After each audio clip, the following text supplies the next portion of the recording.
오늘도 함께 해주셔서 감사합니다. 오늘의 비밀 편지 시작하겠습니다. 저는 13살, 5살 두 아들을 키우고 있는 엄마입니다. 현재 저는 대학병원의 간호사로 일하고 있습니다. 남편은 작년까지 대학가에서 카페를 운영하다 현재는 폐업한 상태이고요. 저희 부부는 결혼 14년 차이고 다른 부부들처럼 각자 일하면서 아이들 돌보며 평범하게 살았습니다. 그러다 제가 감염병동으로 옮기면서 이 모든 사단이 시작된 것 같습니다. 저는 현재 감염병동의 파트장 대리로 근무하고 있습니다. 아마 이쪽 일을 잘 모르는 분들이라면 생소하실 텐데, 일반적으로 병원에서 만나는 간호사는 대부분 평간호사고 혈액을 채취하거나 드레싱, 링거 꽂는 등의 업무를 진행합니다. 평간호사로 4년에서 5년 이상 근무한 후에는 주임 간호사가 될 수 있고 8에서 10년 정도의 경력이 쌓이면 책임 간호사가 될 수 있죠. 지금 제가 하고 있는 업무가 책임 간호사 중에서 경력이 많은 사람이 수간호사를 대리하는 역할인데요. 책임 간호사라고 하면 조금 생소하시겠지만 책임 간호사는 데스크에서 의사가 오더를 내리면 평간호사들에게 업무를 분담하고 차트 확인 및 환자들의 입원, 퇴원 절차를 진행하는 업무를 합니다. 간혹 간호사와 환자 간의 갈등이나 병상의 환자끼리 분쟁이 발생했을 시에도 책임 간호사가 해결을 하게 되죠. 그리고 그 다음이 간호 경력이 18에서 20년 정도가 되면 수간호사로 진급할 수 있는데 수간호사는 외과, 수술, 응급, 외래 등의 한 파트의 간호사를 모두 관리하는 직책이라 파트장이라고도 합니다. 현재 저희 병원 같은 경우는 한 파트에 책임 간호사가 3명이 있다면 수간호사는 한 분이 계시는데 책임 간호사까지만 해도 데이, 이브닝, 나이트 근무를 나누어서 돌아야 하지만 수간호사가 되면 주로 데이 때 병동을 지킬 수 있죠. 그리고 이런 수간호사가 없는 시간에 경력이 많은 책임 간호사가 수간호사 역할을 대신하는 게 바로 파트장 대리입니다. 올해 1월 제가 근무하는 병원이 감염병 전담병원으로 지정되며 모든 일이 시작되었습니다. 감염병동이 힘든 일이라는 이야기는 많이 들었지만 감염병동 지정이 되던 1월만 해도 코로나가 잠잠해지는 시기였고 제가 있는 지역은 코로나 확진자가 광역시 중 제일 낮은 수치였습니다. 그리고 그때 감염병동의 수간호사 대리의 역할을 수행하는 파트장 대리 자리가 비었다는 이야기를 듣고 책임 간호사 중에도 경력이 높은 편이었던 저는 욕심을 내서 그 자리로 가게 되었습니다. 물론 저의 승진에 대한 욕심도 있었지만 제가 제 욕심만으로 그런 결정을 한 건 아니었습니다. 코로나로 대학교의 수업들이 온라인 강의로 대체되면서 대학가에 있던 남편 카페는 점점 운영이 어려워졌고 결국 가게세를 내는 것조차 어려워져 작년 말에 폐업을 했습니다. 남편은 권리금도 제대로 못 받고 접은 것 같다며 속상해했지만 저는 이 기회에 차라리 아이들과 시간을 더 보내면 좋겠다고 했죠.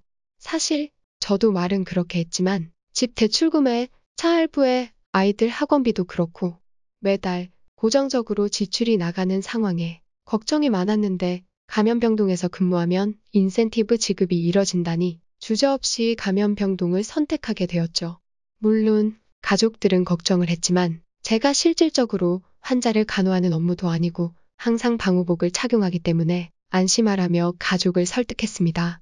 그렇게 한 달 정도는 큰 탈 없이 지나가는 듯 했는데 2월이 지나면서 코로나 변이로 인해 급격하게 확진자가 늘기 시작했고 제 업무도 같이 늘어났습니다.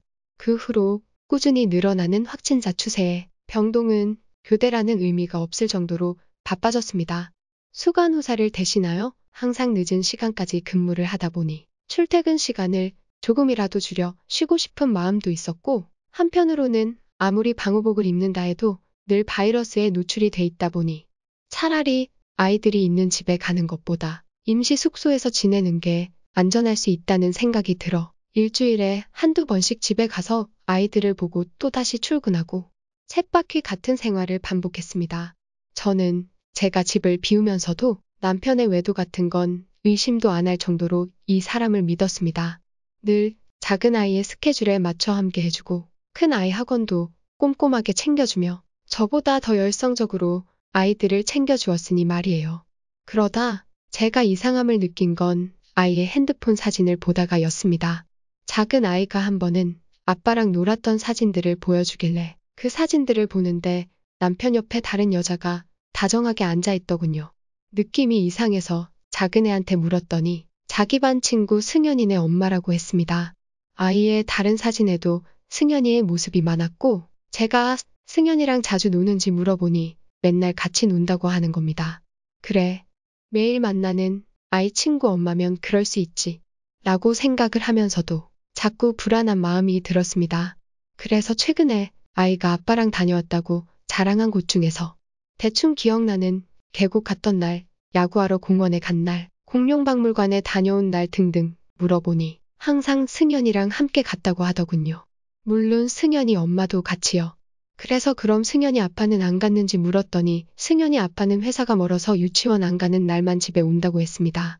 저는 혹시나 하면서도 설마 큰애도 있고 아이들이 있는데 그런 관계가 아닐 거라고 생각을 하면서도 불안한 마음을 떨칠 수가 없었고 결국 그날 밤에 남편이 자는 사이 남편의 지문으로 핸드폰을 열어 카톡을 찾아보았습니다. 그러나 승현 엄마라고 저장된 번호도 카톡을 한 내용도 없길래 내가 괜한 의심을 한 건가 싶었는데 카톡 채팅 내용 검색에 승현이를 쳤더니 몇 개의 카톡이 검색되었고 그중에 정원이라는 사람과 나눈 카톡이 있었습니다. 바로 그 사람이 승현이 엄마였던 거죠.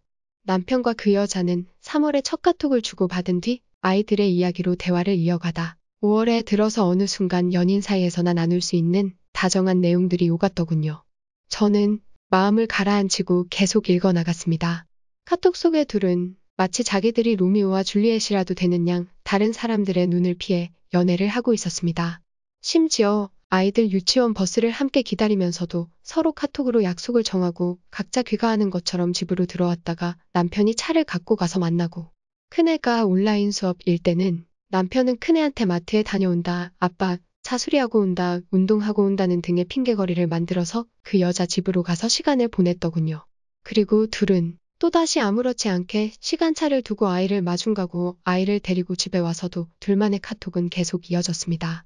여름이 시작될 쯤이었나 남편이 작은 아이가 유치원에서 현장 학습을 못 가니 어디라도 데리고 다니는 게 좋을 것 같다며 밖으로 데리고 가서 놀아주길래 정말 아이를 위하는 줄 알았습니다. 또 주말에는 키즈 카페에 사람이 많아서 걱정되니 평일에 데리고 다녀온다더군요. 그것도 전 다 아이를 위해서 그런 줄 알았는데 카톡 내용을 보니 그게 다 자기들만의 비밀 연애를 위한 작전이었더군요. 하지만 제가 정말 치가 떨리게 용서할 수 없는 건 큰아이가 등교할 때는 승현이와 그 여자가 우리 집에 왔고 큰아이가 온라인 강의를 들어 집에 있을 때는 승현이네 집으로 가서 아이들 낮잠을 재워놓고 둘은 정말 상상도 하기 싫은 짓들을 했다는 겁니다. 자던 아이가 깨 안방에 와서 놀랐다며 다음에는 조심해야겠다고 그런 소리를 짓거리더니 아이가 안 깨게 놀이터에서 더 많이 뛰게 한다거나 오늘 늦게 재우고 내일 일찍 깨워서 간다는 둥.